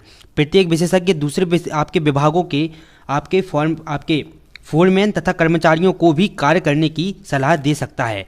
देखिए आपके FW टेलर के अनुसार क्रियात्मक संगठन का मूल सिद्धांत संपूर्ण कार्य को आपके संवितरित मतलब कि समान तरीके से सब में बांटना करना तथा विशेषज्ञों के अधिकार एवं उत्तरदायित्व के क्रियान्वयन का लाभ प्रदान करना होता है। ठीक, इसके प्रबंधन के कार्य का आपका बंटवारा इस प्रकार किया जाता है कि आपके सहायक अधीक्षक के नीचे के अधिकारियों को आपके यथासंभव कम से कम कार्य करना पड़े, अर्थात एक व्यक्ति को एक ही प्रकार का कार्य करना पड़े, मतलब कि दूसरा कार्य उसको ना करना पड़े, मतलब कि हर काम के लिए हमको अलग अलग व्यक्ति को जो कि रखना होगा। ठीक है, जिसका वह विशेषज्ञ हो, मतलब कि जो काम जिसको काफ़ी अच्छे से करना आता होगा वह काम जो कि उसको ही सौंप दिया जाएगा। इसमें एक व्यक्ति का आपका संबंध एक अधिकारी तक ही होता है जो आपका आवश्यक सूचनाएं तथा संदेश देता है, और आपके विशेषज्ञों का संबंध सभी से होता है जैसे उसके ज्ञान का लाभ जो कि है, जिससे कि उसका ज्ञान का लाभ जो कि सभी कर्मचारी उठा सके। ठीक, जो भी आपका मास्टर होगा उसका जो कि लाभ सभी लोग उठा सके, इस तरह से जो कि व्यवस्था की जाती है। अब इस तरह से आप जो कि ग्राफ अगर बनाना चाहें तो उसका बना सकते हैं।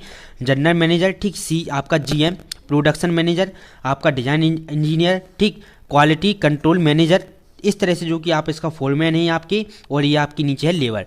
इस तरह से जो कि आप इसका ग्राफ जो कि बनाकर दिखा सकते हैं। अब अगला हमारा आता है properties of function organisation. Properties of function organisation, देखिए, क्रियात्मक संगठन में श्रम आपका विभाजन से लाभ प्रदान होता है। संगठन का यह प्रारूप अधिक आपका लचीला होता है। प्रत्येक अधिकारी अपने कार्य का आपके जो कि है विशेषज्ञ होता है, जिससे कि प्रबंधन की या संगठन की कार्य क्षमता जो कि है बढ़ जाती है।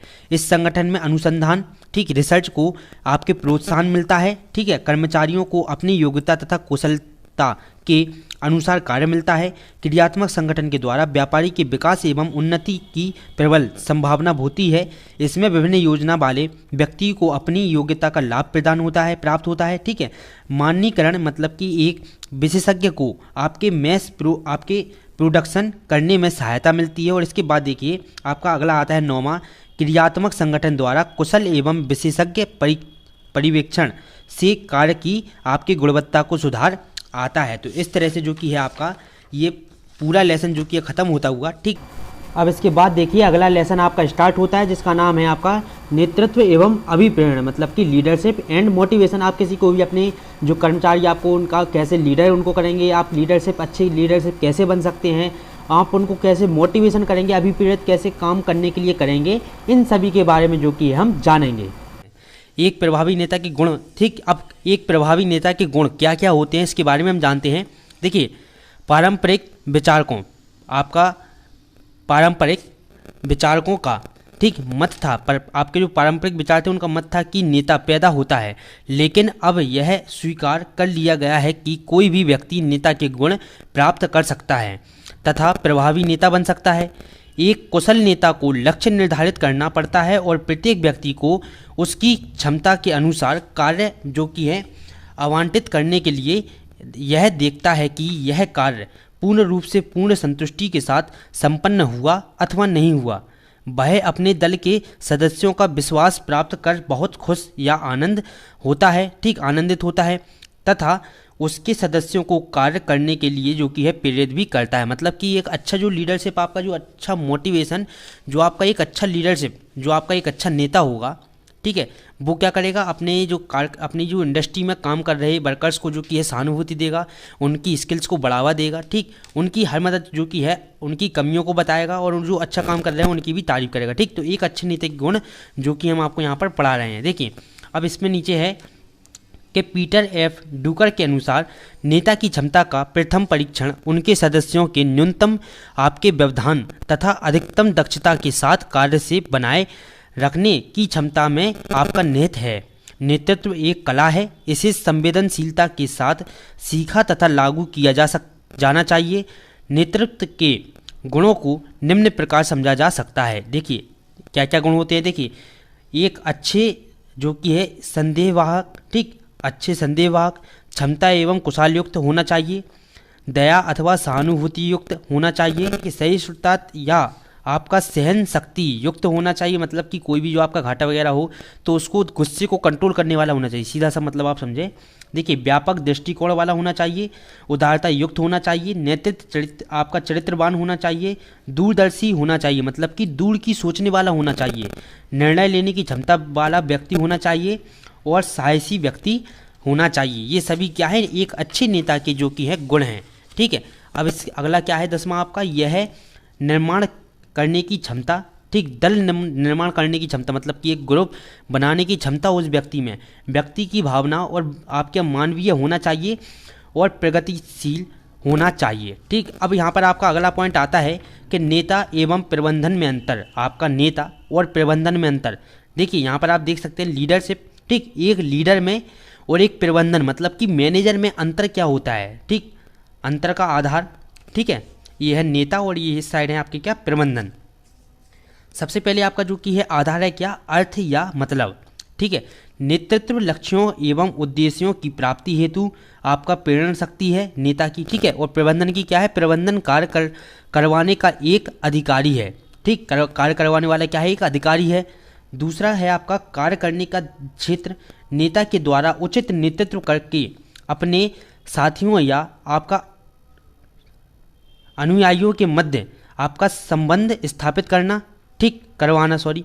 और प्रबंधन का कार्य क्या है, प्रबंधन आपका नियोजन, आपका संवाहन, ठीक, संवाहनीकरण और निर्देशन एवं नियंत्रण है, जो प्रबंधन की आपकी प्रक्रियाओं पर जो कि है अधिकार है।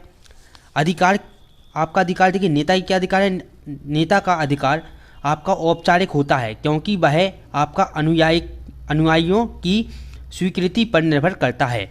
आपका देखिए प्रबंधन में आता है, प्रबंधन एक आपका वैधानिक अधिकारक है, ठीक, अधिकार रखता है। इसके बाद शिक्षा आती है, तो नेता बनने के लिए किसी भी औपचारिक शिक्षा की जो कि हमको ज़रूरत नहीं होती है, ठीक है। हमने आपको बताया कि जो नेता होता है, ठीक, उसको नेता बनने के लिए जो कि है किसी भी शिक्षा की जो कि ज़रूरत नहीं होती है। लेकिन प्रबंधन मतलब कि मैनेजर बनने के लिए, प्रबंधन बनने के लिए प्रबंधन को शिक्षक संस्थाओं से विभिन्न शिक्षा प्राप्त करना अनिवार्य होता है।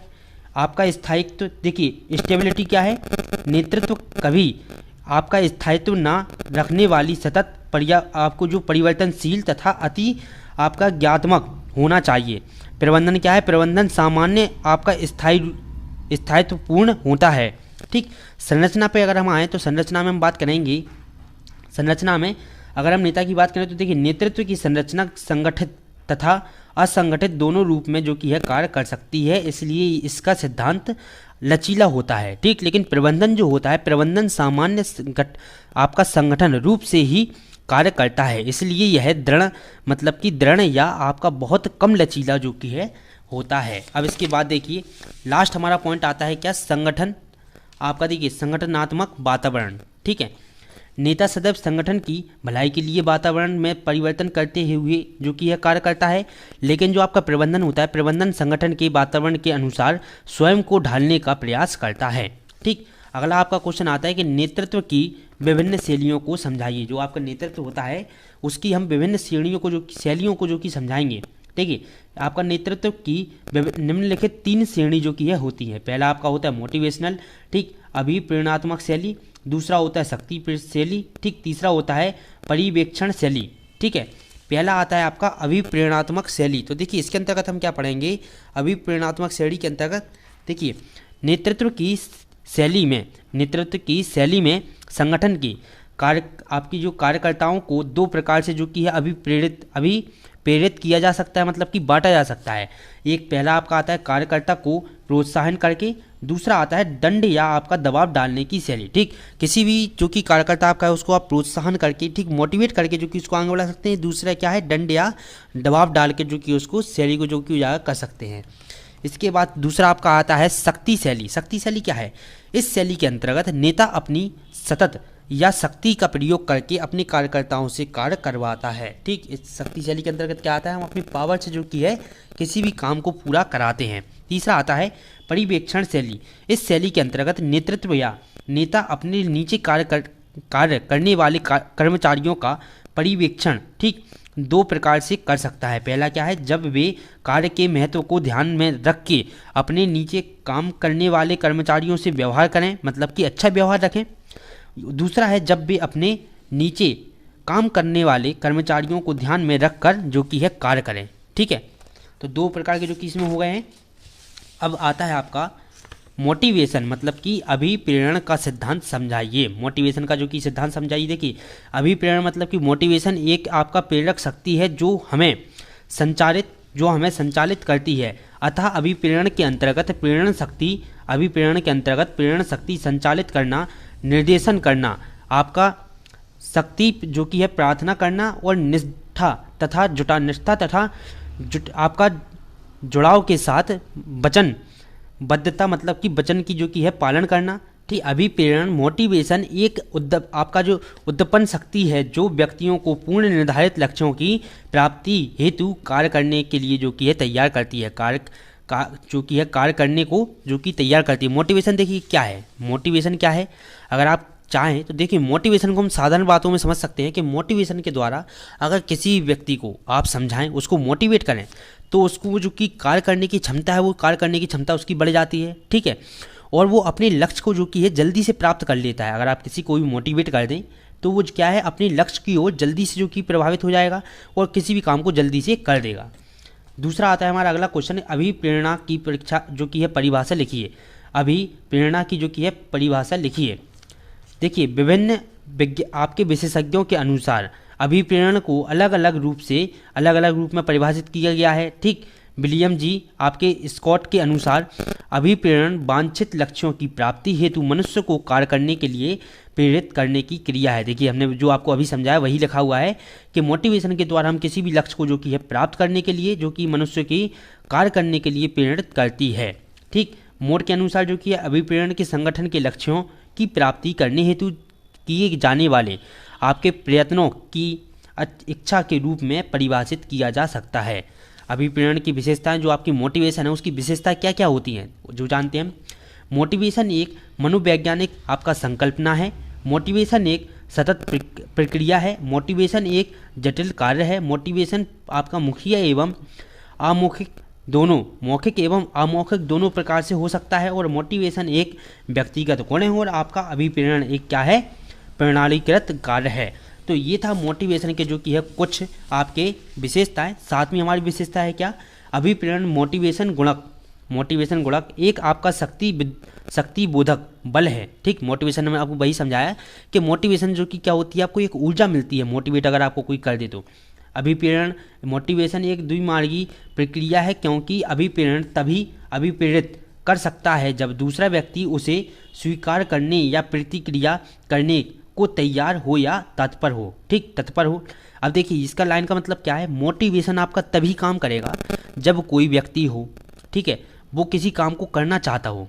ठीक, अगर वो काम करना चाह ही नहीं रहा है तो आप उसको चाहे कितना मोटिवेट कर ले उस पर कोई भी असर नहीं पड़ेगा। लेकिन अगर कोई व्यक्ति कोई काम करना चाहता है और अगर आप उसको थोड़ा मोटिवेट कर देते हैं तो वो उस काम को जो कि क्या कर लेगा, जल्दी कर लेगा। ठीक है, तो मोटिवेशन उन लोगों पर काम करेगा जो अपने लक्ष्य की ओर जो कि बढ़ रहे हैं या वो उस काम को करना चाहते हैं। इस लाइन का वही मतलब है। ठीक है, अभिप्रेरण कार्य संतुलन से भिन्न है। ठीक है, अभिप्रेरण के एक्स तथा वाई सिद्धांत को समझाइए। अब आता है आपका मोटिवेशन के एक्स तथा वाई सिद्धांत को समझाइए। मोटिवेशन मतलब कि अभिप्रेरण के विभिन्न सिद्धांतों को विभिन्न अर्थशास्त्रियों तथा विचारकों ने अपने अपने मत के अनुसार निम्न प्रकार व्यक्त किया है। ठीक, आपका देखिए डलगस ग्रेकर के अनुसार अभिप्रेरण के संबंध में आपका परंपरागत एक्स विचारधारा तथा बाई आधुनिक विचारधारा की विवेचना की है। ठीक, मैक ग्रेगर की एक्स विचारधारा की यह मान्यता है कि कर्मचारी आलसी होते हैं तथा कार्य करने में जो कि है मन चुराते हैं। आपके जो कर्मचारी होते हैं, आपके मैक ग्रेग के अनुसार आपके जो एक्स विचारधारा के कर्मचारी होते हैं वो आपके आलसी होते हैं तथा कार्य करने से जो कि मन चुराते मतलब कार्य करने में कंजूसी करते हैं। उनमें कार्य करने की इच्छा नहीं होती है, वे उत्तरदायित्व को टाल देते हैं, वे आपका स्वार्थी होते हैं और आपका संस्था के लक्ष्यों को प्राप्त करने से उनका कोई संबंध नहीं है। इसलिए किसी उपक्रम के निर्धारित लक्ष्यों की प्राप्ति के लिए कर्मचारियों का आवश्यक दबाव एवं निर्धारित आपका नियंत्रण रखना पड़ता है। मतलब देखिए इसमें हम आगे लिखेंगे कि लेकिन कर्मचारी की प्रकृति से संबंधित एक्स आपका विचारधारा की मान्यता ठीक नहीं है। ठीक, और इन मान्यताओं के आधार पर कर्मचारियों को प्रेरित करने के लिए आरंभ की गई प्रत्येक योजना सफलता प्राप्त नहीं कर सकती हैं। ठीक, एक्स विचारधारा की मुख्य विशेषताएं, जो एक्स विचारधारा के होते हैं उनकी मुख्य विशेषताएं कौन कौन सी होती हैं। देखिए अधिकांश लोग अधिकांश लोग जन्मजात ही काम करना पसंद नहीं करते हैं। मतलब कि बहुत से लोग होते हैं जो आपकी, देखिए ये बात किसकी की जा रही है, जो एक्स विचारधारा के कर्मचारी हैं, ठीक है। अधिकांश लोग जन्मजात से ही मतलब किसी भी काम को करने में इंटरेस्ट नहीं होते, मतलब आलसी टाइप होते हैं, ठीक है, तथा अपने उत्तरदायित्व से भागते हैं, मतलब कि अपनी जिम्मेदारियों से भागते हैं, ठीक। ये पहचान है एक्स जो कि ये विचारधारा की। अतः उनका उत्पीड़न करना चाहिए ताकि उनको उद्योग के लक्ष्यों की प्राप्ति हेतु वे अपना प्रयास देने के लिए जो कि है विवश हो जाएं, ठीक है। दूसरा आता है औसत व्यक्ति निर्देशित होकर काम करना चाहिए, ठीक। उत्तरदायित्व से भागना चाहते हैं तथा काम छोड़ देना चाहते हैं। काम में सुधार के प्रति उनके हृदय में बहुत कम आपका जो कि है महत्वाकांक्षी रहती है, ठीक। मतलब कि वो अपने काम में सुधार करना नहीं चाहते हैं, ठीक है। बेरुचि लेकर काम नहीं करना चाहते, मतलब कि बिना मन के काम करते रहते हैं, बल्कि निर्देशन की प्रतीक्षा में रहते हैं, अतः निर्देशन के अनुसार ही कार्य करते हैं। प्राणी की जो कि है सुरक्षा चाहिए, अतः वह डर के कारण कार्य धीमा करते हैं, ठीक। मतलब कि क्या करते हैं, काम बहुत ही धीमे धीमे करते हैं, मतलब आलसी टाइप होते हैं। अधिकांश कंपनी में संगठनात्मक समस्याओं के समाधान के प्रति योगदान करने की क्षमता कम होती है। लोगों की काम करने की विधि तथा तरीका सामान्य आपका परंपरागत होती है, अतः रिसर्च द्वारा बनाए गए नए काम करने की विधि जो कि है विधियों का शायद ही उन पर कोई असर पड़ता है। मतलब कि किसी भी काम में वो इंटरेस्ट नहीं लेते हैं, ठीक। किसी भी काम में उनका मन नहीं लगता है। लोगों को केवल मुद्रा उद्देश्य से ही अभिप्रेरित किया जा सकता है, मतलब कि लोगों को केवल पैसा देकर ही काम करवाया जा सकता है। वित्तीय अभिप्रेरकों के आधार पर वे वही करते हैं जो प्रबंधन चाहता है, मतलब कि वो करते हैं जो उनको पैसे दे दो, और जो कर्मचारी चाहता है मैनेजर, वो उसी के जो कि यह काम करते हैं। देखिए अभिप्रेरण की बाई विचारधारा का सिद्धांत। बाई विचारधारा का सिद्धांत एक्स विचारधारा के सिद्धांत से पूरी तरह विपरीत है। मतलब कि क्या है, अब आप यहीं से अंदाजा लगाएं कि बाई विचारधारा और एक्स विचारधारा में अंतर क्या है। यहाँ पर क्या लिखा है कि बाई विचारधारा का सिद्धांत आपकी एक्स विचारधारा के सिद्धांत से बिल्कुल विपरीत है। मतलब कि अगर जो आपकी है एक्स विचारधारा में कैसे आपके कर्मचारी थे, आलसी थे, किसी भी काम में मन नहीं लगता था, तो बाई विचारधारा में कैसे कर्मचारी होंगे, फुर्तीले, ठीक, जो अपने काम को जो कि है रुचिपूर्वक करें। ऐसे आप जो कि यहीं से अंदाजा लगा सकते हैं, ठीक। सिद्धांत से जो कि ये बिल्कुल विपरीत है। अतः बाई विचारधारा के अंतर्गत संगठन के उद्देश्य तथा व्यक्ति के उद्देश्य बहुत अधिक महत्व नहीं रखते हैं, लेकिन अधिकांश संगठन में आपका जो मूल समस्या होती हैं, ठीक है, संगठन उद्देश्यों के प्रति श्रमिकों की वचन आपकी बद्धता पाना, ठीक, श्रमिकों की वचनबद्धता या आपका वहम आवश्यकताओं की संतुष्टि से सीधा संबंध रखती है। बाई विचारधारा के अनुसार मानवीय व्यवहार का वास्तविक चित्रण प्रस्तुत किया गया है, अर्थात इस विचारधारा की मान्यता है कि जिस प्रकार व्यक्ति के लिए आराम करना, खेलना और मनोरंजन करना आपका स्वाभाविक रूप से आवश्यक है, ठीक उसी प्रकार अपना कार्य पूरा करना भी आवश्यक है। मतलब उसका देखिए वही है, बाई विचारधारा में आपके काम करने वाले, ठीक, किसी भी काम में इंटरेस्ट करने वाले जो कि ये लोग रहते हैं। और यहाँ पर क्या लिखा है कि जिस प्रकार से आराम करना, खेलना और मनोरंजन करना भी जो कि है आवश्यक है, उसी प्रकार अपना काम भी पूरी लगन से करना जो कि है बहुत ही आवश्यक है, ठीक है। अब बाई और एक्स विचारधारा के बीच अंतर, तो यहाँ से आपको जो कि है पूरी चीज़ क्लियर हो जाएंगी, ठीक है।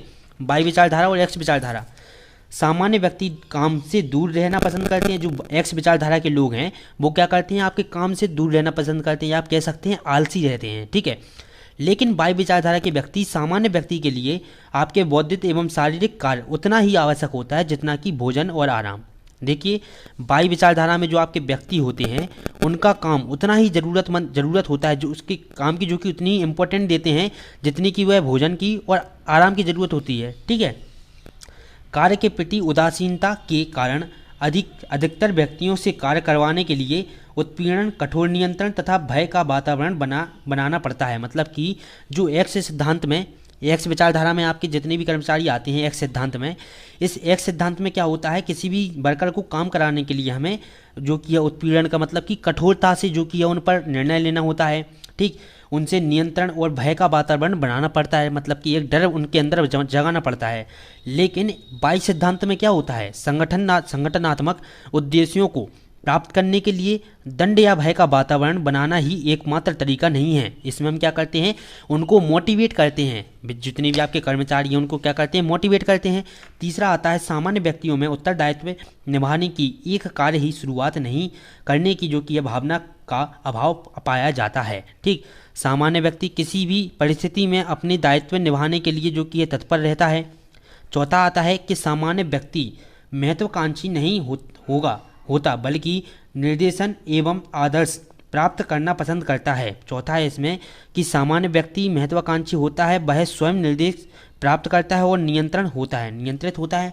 ठीक है, तो जस्ट अपोजिट जो कि आपको वाई सिद्धांत में लिखना है और एक्स सिद्धांत के आप सभी लोग समझ ही चुके हैं। ठीक है, पांचवा क्या है, सामान्य व्यक्ति सुरक्षा का सबसे अधिक महत्व देता है। सामान्य व्यक्ति सुरक्षा का जो कि सबसे अधिक महत्व देता है, लेकिन उद्देश्य आपका जो बाई वाले हैं वो क्या है, उद्देश्य के प्रति वचन, आपकी जो कि बाध्यता, उद्देश्यों की प्राप्ति से प्राप्त होने वाली पुरस्कार से संबंधित हैं। छठवां आता है इसमें कि वह परंपरागत कठोर तानाशाही विचारधारा है। यह आधुनिक मानवीयता से ओतप्रोत एवं आपका सहभागिता में विश्वास करने वाले विचारधारा हैं। ठीक है, अब देखिए हमारा अगला टॉपिक आता है कि मास्लो का आवश्यकता पद सोपान अभिप्रेरण का सिद्धांत। ठीक, आपका इसका सीधा क्वेश्चन पूछा जा सकता है कि मास्लो का अभिप्रेरण सिद्धांत क्या है। तो इसको आपको देखिए इस तरह से लिखना है। सबसे पहले तो आपको ग्राफ बनाना है। ठीक, ट्रायंगुलर बनाएंगे 1 2 3 4 5। यहाँ पर आपके आते हैं भौतिक एवं शारीरिक आवश्यकता। दूसरे नंबर पर यहाँ आपकी सुरक्षा आवश्यकता, सामाजिक आवश्यकता।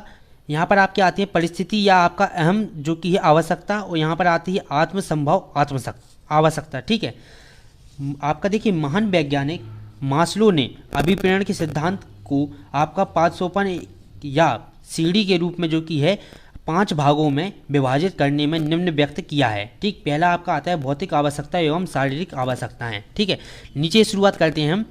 यह आपका बुनियादी एवं मूलभूत आवश्यकता होती है जो जीवन निर्वाह के लिए जो कि अति आवश्यक होती है, बहुत ज़रूरी होती है। जैसे कि क्या, रोटी, कपड़ा और मकान, ये मानव के लिए जो कि एक बेसिक सी जो कि है ज़रूरत है। ठीक, अब इसके बाद देखिए हम देखेंगे, अब इसके बाद देखिए दूसरा आपका आता है सुरक्षा जो कि है आवश्यकता। ठीक, तो सुरक्षा मानव की जो कि है अगली मूलभूत आवश्यकता है। शरीर की रक्षा, कार्य की रक्षा एवं सुरक्षा योग जो कि है जोखिमों के विरुद्ध बीमा। ठीक, वृद्धावस्था एवं प्रतिकूल दिनों हेतु आपका प्राविधान आदि सुरक्षा आवश्यकताओं के लिए जो कि प्रमुख होती हैं। ठीक, तीसरा आता है आपका सामाजिक आवश्यकता। मानव सामाजिक जो कि है प्राणी है तथा वह समाज में अपनी पहचान बनाने के लिए जो कि मित्रता की स्वीकृति चाहता है। चौथा आपका आता है आपका परिस्थिति एवं जो कि है अहम जो कि आवश्यकताएं कौन कौन सी होती है, अहम संबंधित आवश्यकताएं सामाजिक आवश्यकता पूरी होने के पश्चात उत्पन्न होती हैं। ठीक, आपका जो कि है आत्मसम्मान, स्वाभिमान एवं दूसरे के प्रति सम्मान को आवश्यकता रूप से जो कि है परिभाषित किया जाता है। ठीक, किया जाता है। इसके बाद पांचवी हमारी आती है आत्मसंभव आवश्यकता। यह आवश्यकता समस्त जो कि है आवश्यकताओं के पश्चात उत्पन्न होती है, मतलब कि ये आवश्यकता जो आपकी है ये सभी आवश्यकताओं के बाद आती हैं। ठीक है, आवश्यकताओं के बाद होती है। यह व्यक्ति की योग्यता, क्षमता, दक्षता जो कि वह अपनाने के योग्य है उसे प्राप्त करने हेतु अधिकतम जो कि है महत्व करता है। ठीक, मेहनत करता है। ठीक, अधिकतम मेहनत करता है, सबसे ज़्यादा मेहनत करता है। ठीक, उसके लिए जो कि आवश्यकताएं आपकी उत्पन्न होती हैं। तो देखिए इसी तरह से जो कि आपका लेसन 3rd, 4th और 5th जो कि पूरा ख़त्म हो चुका है। अब अगले वीडियो लेक्चर में हम बात करेंगे लेसन आपके 6, 7, 8 और 9th लेसन की। ठीक है, तो वीडियो जो कि है लेक्चर अगर आपको अच्छा लगा हो तो वीडियो को लाइक करें, साथ ही साथ अपने सभी दोस्तों के साथ वीडियो को जरूर से शेयर करें, और अगर अभी तक चैनल को सब्सक्राइब नहीं किया तो चैनल को भी सब्सक्राइब करें। चलिए मिलते हैं अब अगले वीडियो लेक्चर में। नमस्ते।